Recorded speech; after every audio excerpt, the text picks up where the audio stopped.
Okay, so I had my granulation tissue recheck today earlier. Sorry that this vlog is coming a little late, but right when I left my appointment, I needed to come straight home and do a couple of things, and then I just kind of actually wanted to lay down and rest a little bit.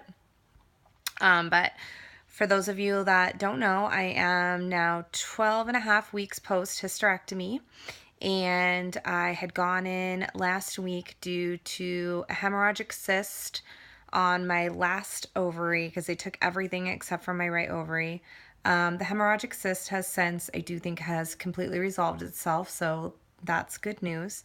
But last week they found that I have what's called granulation tissue on my vaginal cuff. A vaginal cuff is basically where the incision site was for when they removed my cervix, because I had my cervix removed.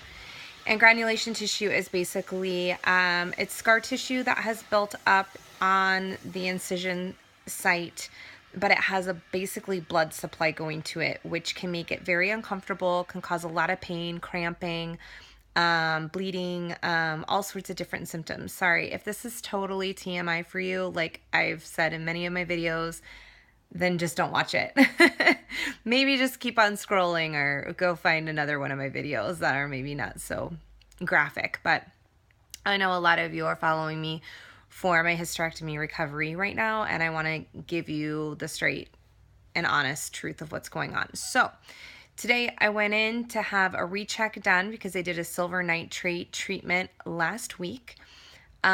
He said that even though the granulation tissue does look a little bit better, there's still granulation tissue there, and so he wanted to be a little bit more aggressive with treatment today. So he did basically like a cervical biopsy. I don't know if you've ever had one of those done, but he literally he cut out a chunk of the granulation tissue.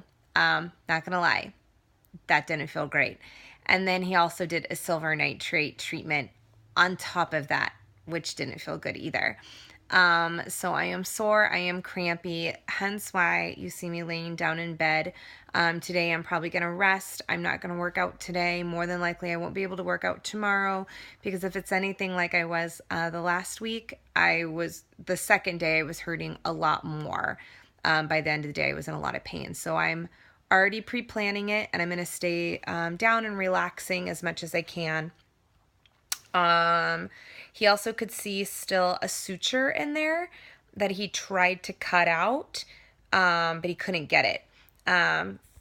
Typically the sutures, sorry, my phone, I'm trying to hold it. Sutures should have already been dissolved by now, but there are some people that for whatever reason, their bodies are just not absorbing the sutures, which I had a problem with that, with one of the internal sutures.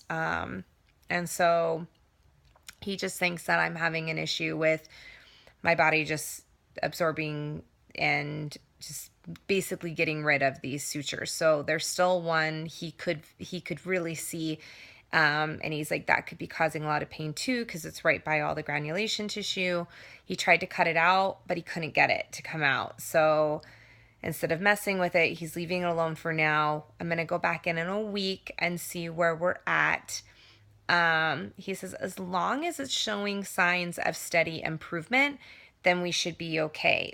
But if it doesn't, or gets worse or anything like that, then we will be needing to go in and doing surgical removal, which would basically, like, if you saw last week, sorry, I'm stumbling over my words. If you saw last week, basically what would happen is I would go in for a surgery. They'd put me under and they would go in and cut it out surgically and then put fast absorbing sutures, not like the sutures I have now. Would not be nearly as intense as of a recovery from my original hysterectomy, but it's definitely something that I am not wanting to have to do. I'm supposed to be leaving in 3 weeks for my trip to Summit in Nashville.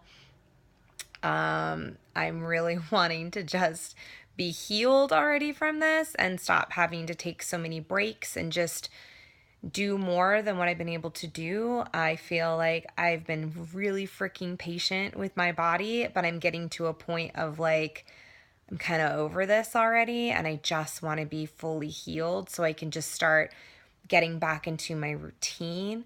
So frustration is definitely setting in. I got a little emotional when I called my husband when I was going home, because I just feel like we're all over this. I'm done with it. I know he's done with it. I know that it's hard on the kids because I can't do as much as I want. So yeah, that's that. If you have questions, by all means, post them below. I'm more than happy to answer them because I know a lot of people have had questions about this and concerns about it. And I can definitely go more in depth and more personal for anybody who is having any questions. I don't want to gross everyone out on a live vlog. But yeah, thank you so much for your guys' support. It does mean a lot to me when I get such good vibes sent my way and a lot of love and support. It definitely makes it easier in moments where I'm feeling a bit frustrated with my body and it not doing what I want it to do. And it was really cute. The whole staff at the appointment, they were just like, really, again, you have to come back again? Like, you're still dealing with this stuff? And I'm like, yeah, I know. My body hates me. The last of my lady parts apparently are very pissed off. And I'm over it. They're over it. Whatever. All right. So just wanted to catch you guys all up. Thank you so much. Talk to you soon. Bye.